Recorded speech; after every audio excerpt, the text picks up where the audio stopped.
Bueno, esta noche el doctor Luis Quiosa nos presenta su libro Envejecer, vivir muriendo o morir viviendo.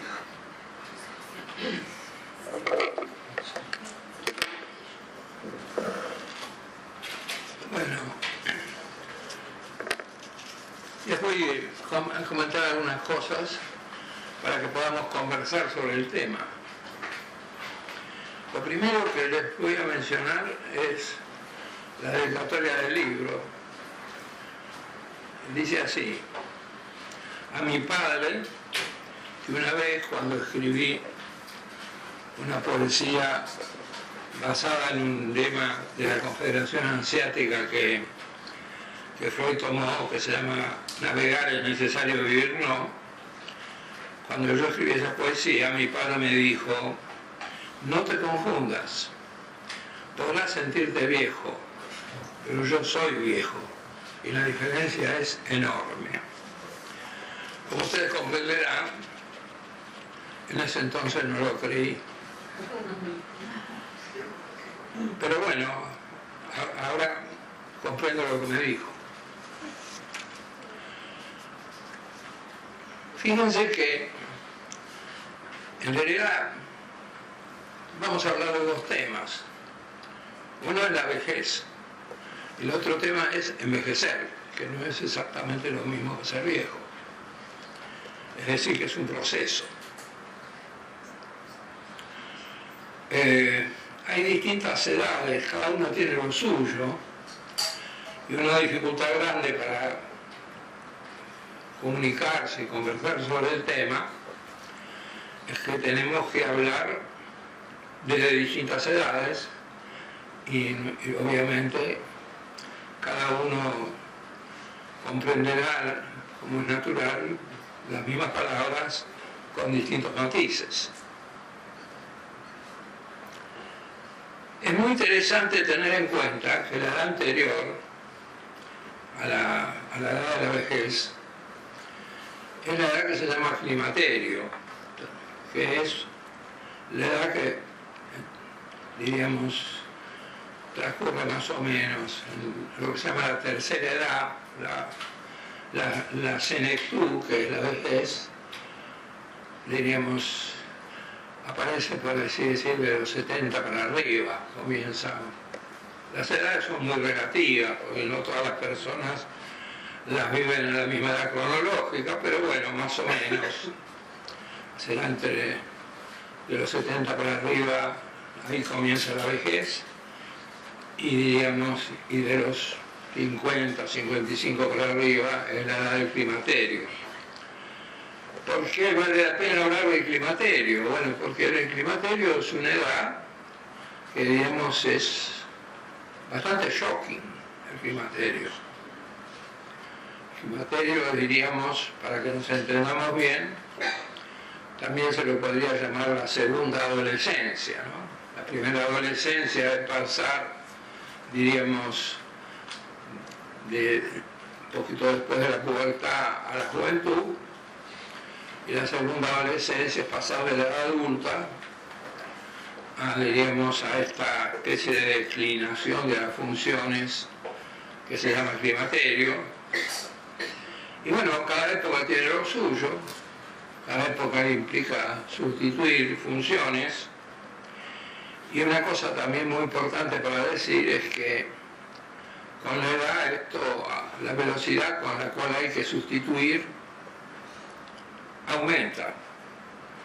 Y es que, ¿qué quiere decir esto de sustituir? Y bueno, que cada día, diríamos, que pasa, uno se despide de algunas cosas y, diríamos, tiene dos caminos: o vivir añorando el pasado, o si no, de sustituir de las cosas de las cuales uno se despidió, emprendiendo una dirección hacia nuevas adquisiciones. Es decir, que, diríamos, hay dos maneras de vivir esto, ¿no? Una es darse vuelta, mirar para atrás y encaminarse hacia la vejez diríamos, retrocediendo de espaldas y mirando el pasado, y la otra es dar de espaldas al pasado y mirar hacia adelante. Y cuando digo dar de espaldas al pasado, no quiere decir no recordar. Para esto vale la pena decir que hay dos maneras de recordar. Una, por así decir, perjudicial, y la otra muy beneficiosa. El recordar perjudicial es el recordar melancólico. Es una añoranza que se lamenta, que de algún modo piensa que lo mejor ya pasó, que lo que queda no vale la pena vivirlo, y es puro, diríamos, pura renuncia y pura añoranza. Esto se confunde con la enfermedad llamada melancolía, en cierto modo es casi lo mismo. Y la otra manera es el recuerdo como algo grato, algo que se siente dentro de uno como algo que uno tuvo, como algo que le dejó algo, como algo que constituye una riqueza, como algo que resulta placentero recordarlo, y como algo que uno ya no necesita precisamente porque lo tuvo, y porque lo que necesita son novedades.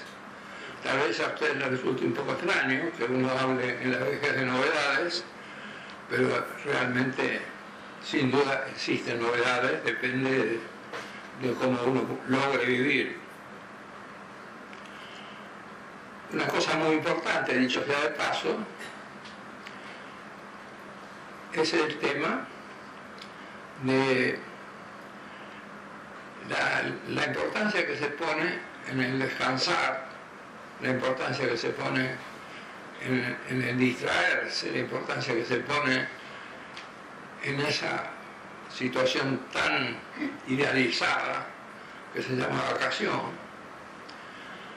Dicho sea de paso, para poder tener vacaciones es necesario trabajar.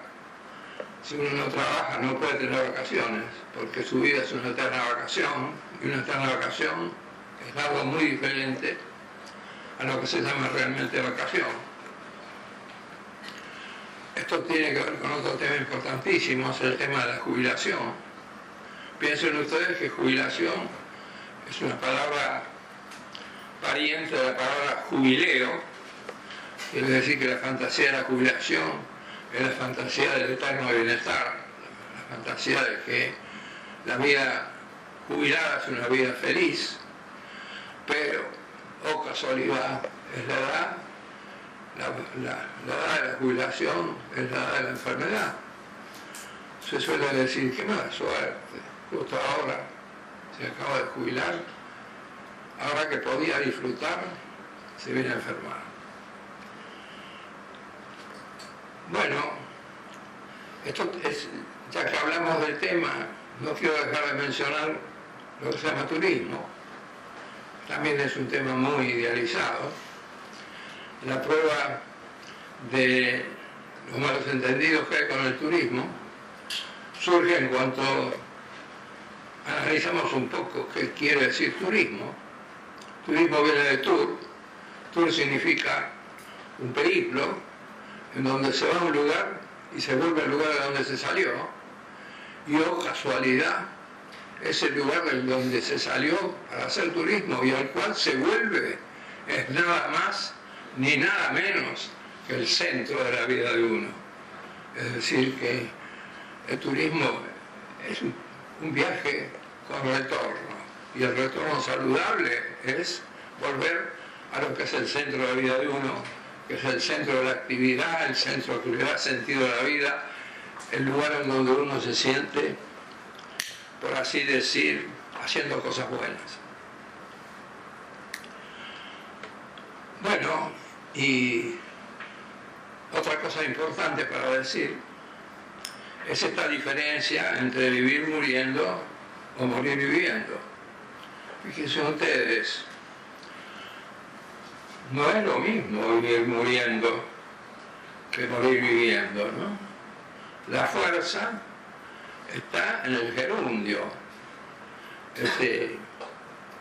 Esa palabra que se llama verboide, que es muriendo o viviendo, se llama también gerundio, es el centro de la frase. Y cuando uno vive muriendo, el acento está puesto en el hecho de que se está muriendo.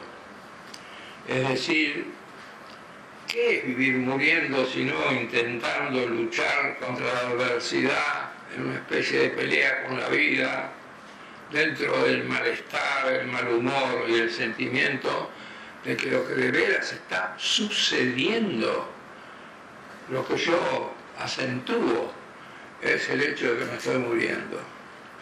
Y qué diferente es cuando el centro de mi vida está puesto en que, a pesar de que es cierto que me muero, que es parte de un proceso saludable, inevitable además, mientras tanto estoy viviendo hasta el último momento de mi vida, estoy viviendo, que significa, diríamos, con toda la connotación positiva que tiene la idea de la vida.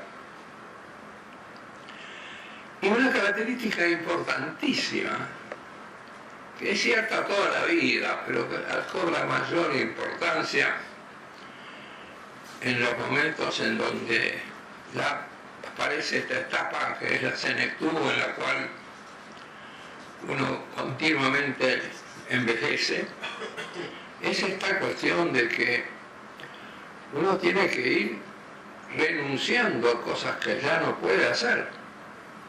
Lo cual no significa que le pasa esto con todo.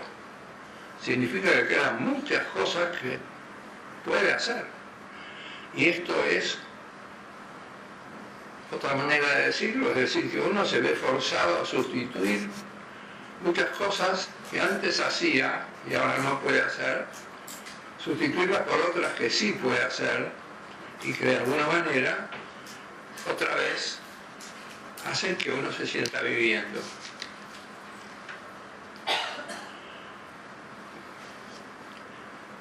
Este tema no es un tema fácil porque, bueno, este tema y en cualquiera de los temas se da un poco lo mismo, ¿no? Fíjense ustedes, un perro o un gato suelen ser mascotas que tiene la gente y es nada raro que de pronto en una casa convivan un perro y un gato y sean muy amigos, duermen juntos, se quieren. Pero el perro nunca podrá explicarle al gato lo que es el perro y el gato nunca podrá explicarle al perro lo que es el gato. Y eso pasa también con la diferencia de las edades. Podemos ser todos muy amigos, pero el entendimiento que a uno le da ser coetáneo es bastante, diríamos, más raro de lo que parece lograrlo. Y también hay muchos malentendidos, porque también hay muchas maneras de vivir las edades. Así que hay dos cuestiones que a veces son difíciles de compartir. Una es las que dependen de la edad y la otra las que dependen de la manera en que uno asimila o rechaza la edad que tiene. Bueno, esto me parece es un tema bastante importante. Bueno, yo voy a evitar de leerles parte de este libro, que a pesar de que es chico, de todas maneras sería largo y pesado que leyera casi todo el libro, a pesar de que no se demora más de una hora, pero igual es demasiado. Y les voy a mencionar algunas cosas del índice, porque creo que son importantes. Una de las cosas que me comentaron viendo el índice de este libro es: pero vos hablás de la vejez solamente en el prólogo y al principio, después hablás de otras cosas de la vida que nos parecen tener poco que ver con la vejez. Bueno, justamente porque pensé que eso iba a suceder, le pedí a los editores que en la contratapa pusieran que a pesar de que parece que el libro se despide de la vejez en los capítulos que siguen al primero, igual todos ellos son capítulos con temas importantes, pero vistos desde la mirada de un autor añejo. Los temas, no los voy a nombrar todos, pero sí algunos, son, por ejemplo, un tema de costumbres inocentes. ¿Qué es esto de las costumbres inocentes? Bueno, esto es una frase que la saqué del libro Voces de Borgia, en donde él habla de que puede en mí, más que todos los infinitos, esas 4 costumbres inocentes. ¿Qué son las costumbres inocentes?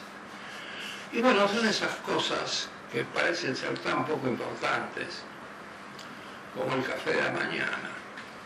Cuando uno tiene la costumbre de tomarse un café a la mañana, ese café que se toma a la mañana es una bendición. Bueno, no hace falta abundar más en el tema, pero cada uno de nosotros puede preguntarse cuáles son mis 4 o 5 costumbres inocentes. Por inocente quiere decir que no parecen nada trascendente, nada que implique forzar nada. Es algo que hago todos los días, casi sin necesidad de explicarlo. Es algo a lo cual me siento con derecho y sin embargo es algo que puedo disfrutar.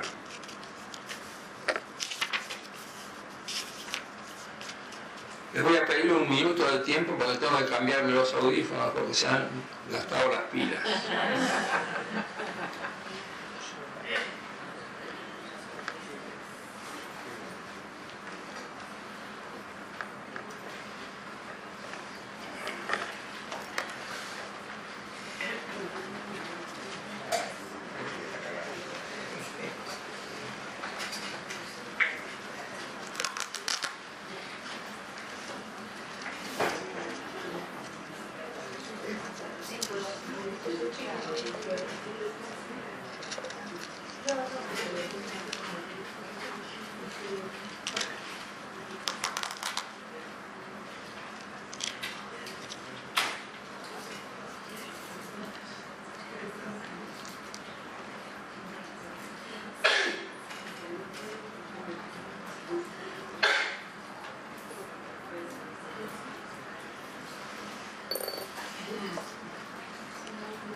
Bueno, como les decía,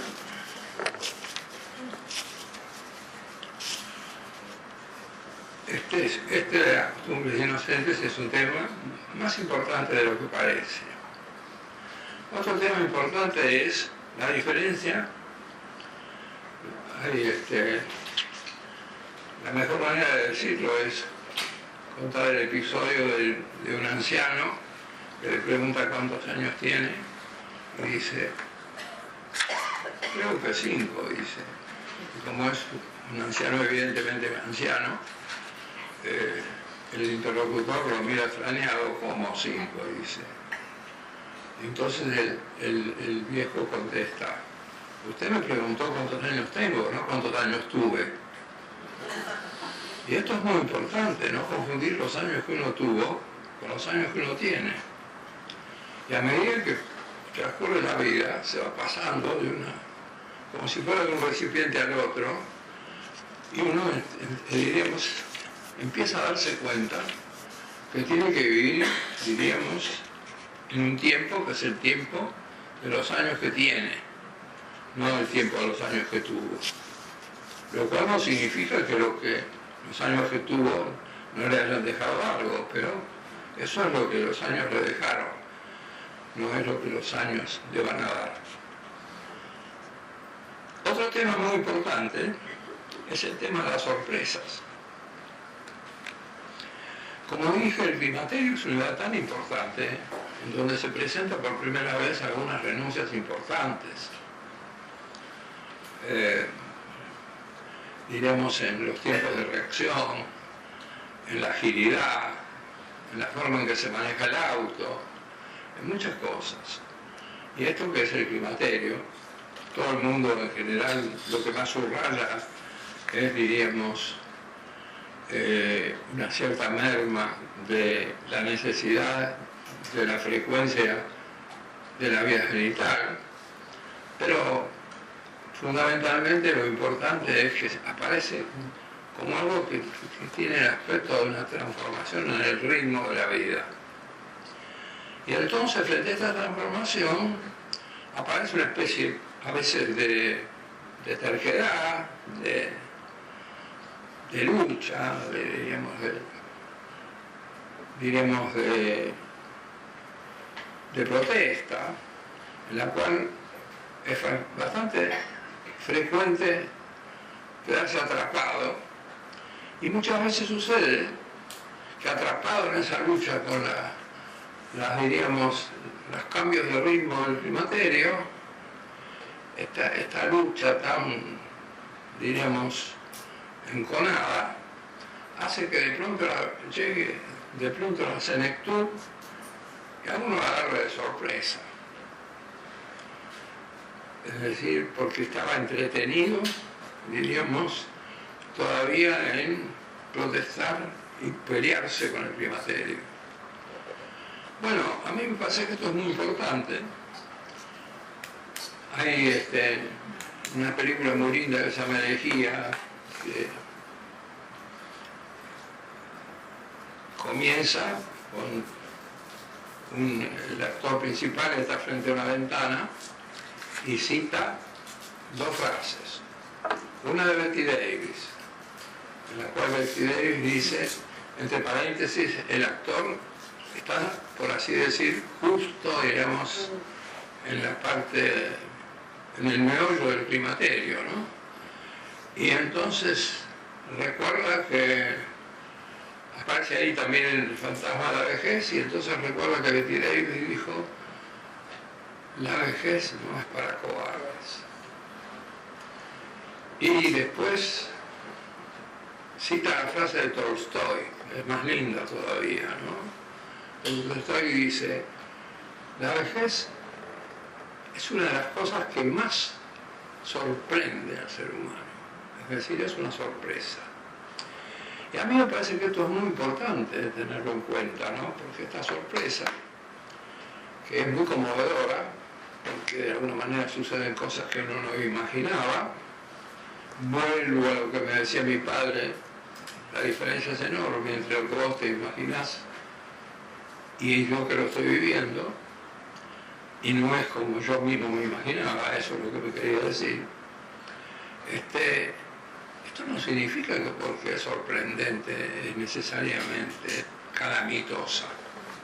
No, justamente, lo calamitoso es vivir a contrapelo, es tratar, diríamos, de insistir, diríamos, a veces por temor, siempre porque eso convoca fantasías que quizás de dónde vienen, y genera la fantasía de que es necesario rebelarse, es necesario hacer lo contrario, que es necesario, diríamos, procurar una especie de fantasía utópica de que se puede, diríamos, por ejemplo, haciendo gimnasia, por ejemplo, moviéndose, por ejemplo, diríamos, emprendiendo cosas ambiciosas y agitadas, se puede retrasar, diríamos, el transcurso, diríamos, de la evolución biológica que conduce a lo que llamamos, diríamos, la vejez, y que tiene que ver con ese proceso de envejecer. Insisto entonces que sorpresiva es, pero que no necesariamente las sorpresas son todas malas.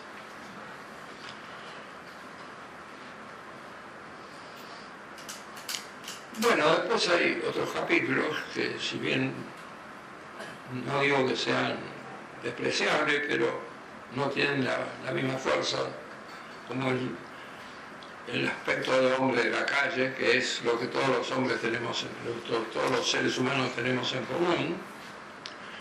El aspecto de las dos grandes motivaciones importantísimas de la vida humana, que son la curiosidad y la ternura. La curiosidad, de alguna manera, llena nuestra vida de intriga, hace que de algún modo queramos, diríamos, saber qué viene.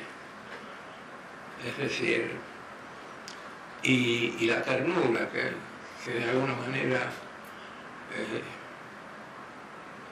hace que uno se sienta viviendo la vida en plenitud.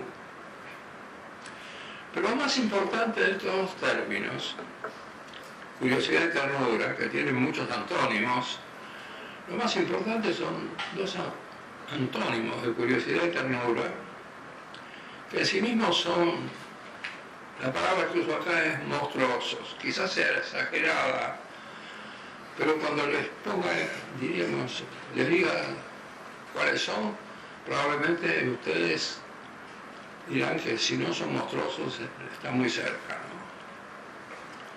¿Qué son cuál? La soledad y la angustia. La soledad y la angustia son antónimos de la curiosidad y de la ternura.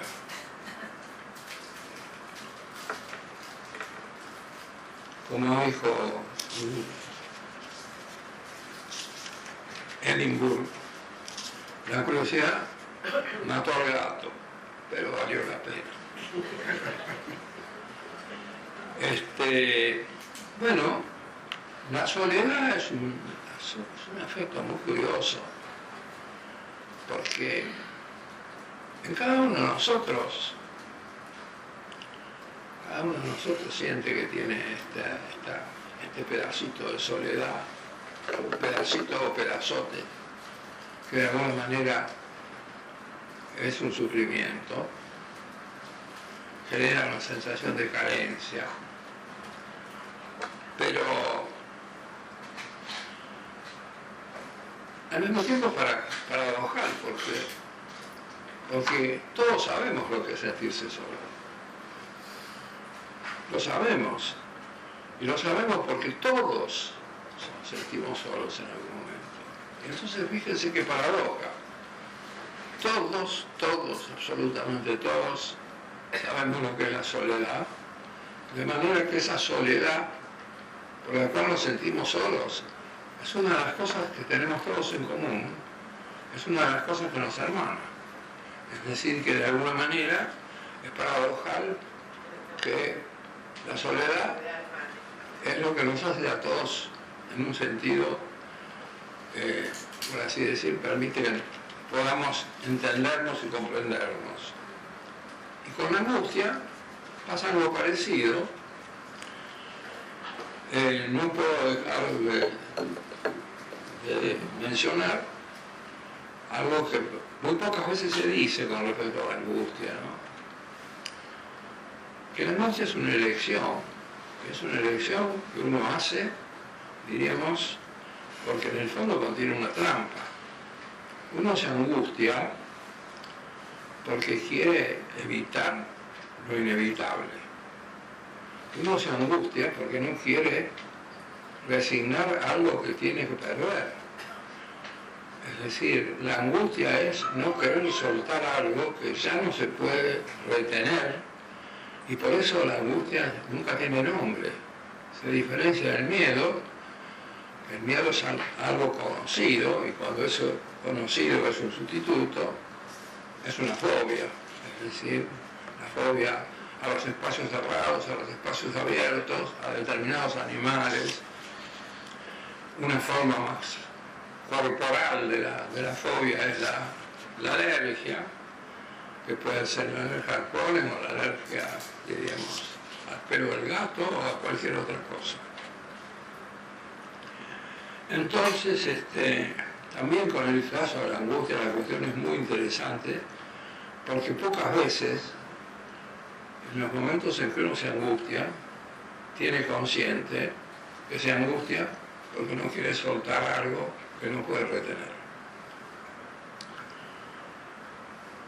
Bien, otra cosa importante, dicho sea en esta secuencia apresurada, no quiero demorar mucho tiempo con la exposición porque me interesa mucho más que conversemos sobre estos temas.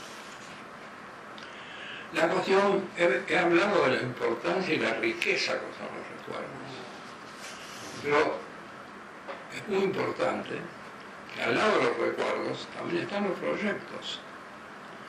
Y lo más importante tal vez es que los proyectos se basan en los recuerdos. Porque, ¿qué es lo mejor que? ¿De dónde saco yo lo que me parece mejor para mañana? De lo único que sé, de lo único que sé, de lo único que viví, de lo único que comprendo, de lo que me pasó ayer. Es decir, en realidad, las mejores expectativas para mi futuro las construyo con materiales que vienen de mi experiencia del ayer. Es decir, con el ayer construyo la representación de mi futuro. Y yo creo que esto es muy interesante, porque de alguna manera muestra también que así también construyo mis proyectos o mis recuerdos. Y ya, dicho sea de paso, una de las cosas importantísimas en nuestra convivencia humana es que siempre nos sentiremos más cercanos, lo admitamos o lo negamos, o lo neguemos, siempre nos sentiremos más cercanos de aquellos con los cuales podemos compartir recuerdos y proyectos. Y cuando dos personas tienen una amistad muy estrecha, es porque están compartiendo recuerdos y proyectos. A veces hay una frase muy cargada de sentido, ¿no? Basta decirla para que uno sienta un cierto estremecimiento, ¿no? La frase, ubíquense en un momento biográfico a los cuales le remite esta frase tan sencilla. ¿Te acordás? Cuando uno le dice a otro, ¿te acordás? ¿Qué le está diciendo? Le está diciendo, tenemos los mismos, hemos valorado de la misma manera esto de lo cual a lo cual estoy aludiendo diciendo, ¿te acordás? Bueno, yo creo que esto es otra manera de referirse al compartir recuerdos y proyectos. Después hay otro tema. Todo esto que yo digo son los capítulos de este librito, ¿no?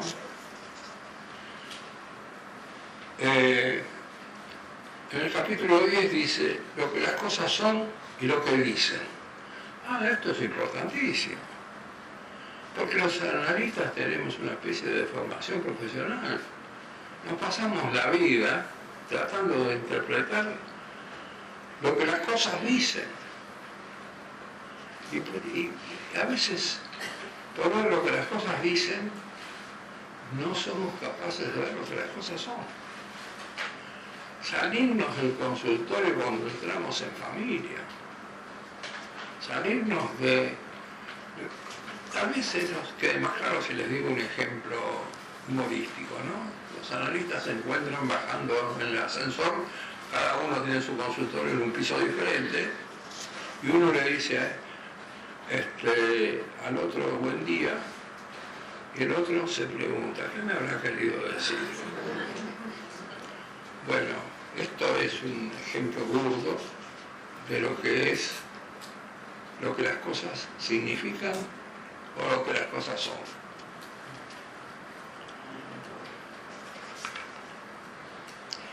Y la última cosa de la cual quiero hablar es la diferencia entre personas y personajes. Esto es importantísimo, esto parece una pavada, pero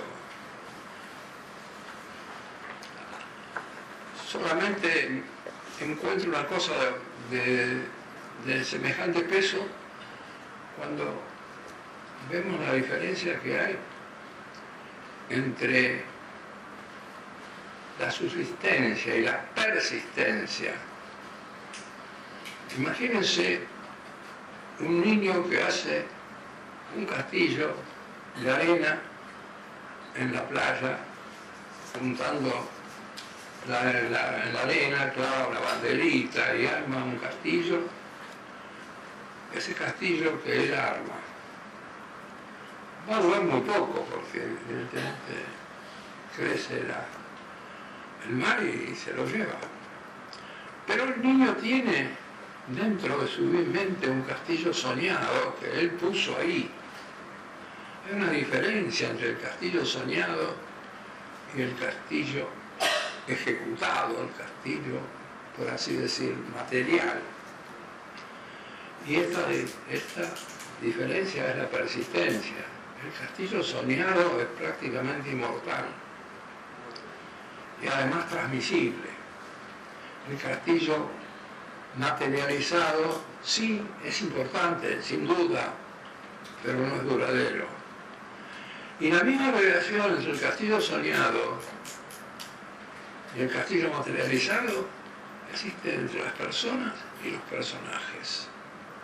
Para entendernos bien, digamos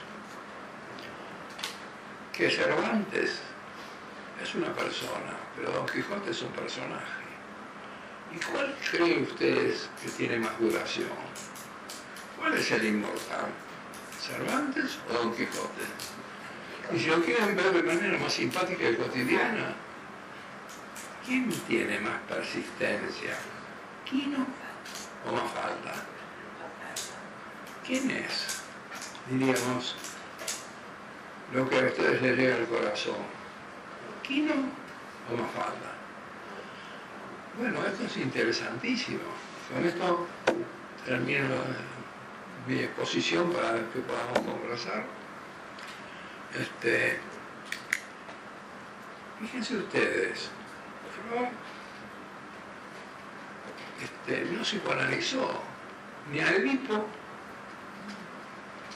ni a Narciso, ni a Prometeo. Narciso lo usó para nominar un aspecto de la metapsicología.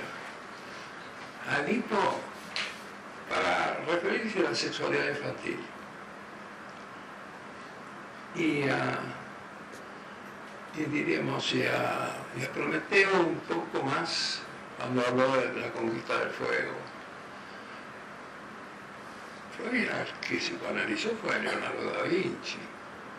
No psicoanalizó ni a Edipo ni a estos personajes. Estos personajes los usó para psicoanalizar a otros. Y yo creo que esto es muy interesante porque habla de la diferencia que hay entre la persona y el personaje y creo que genera una cuestión fundamental a comprender. Bueno, me paro aquí para que podamos dialogar.